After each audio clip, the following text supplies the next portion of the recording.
Well, I think 2011 has brought to us more clarity on what the world is facing regarding the financial situation.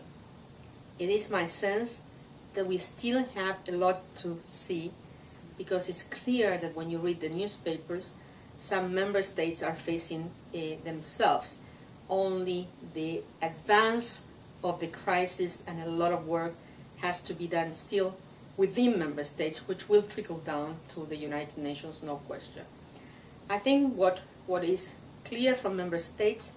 is that the United Nations relevance and peacekeeping within the United Nations is more and more at the center. There are many decisions being taken on the political arena that prove that. And again,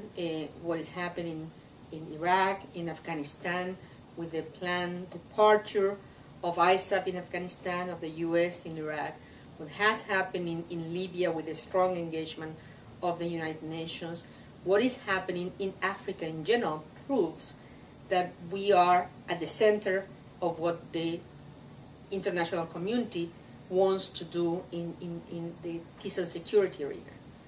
Having said that, the very, very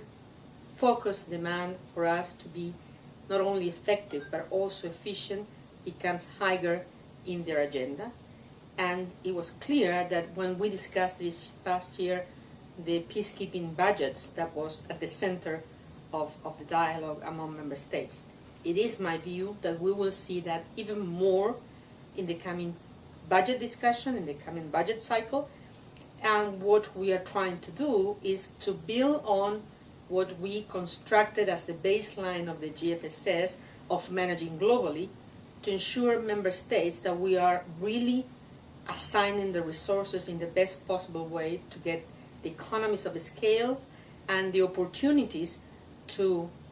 ensure that we deliver on the mandate with the most reasonable level of resources.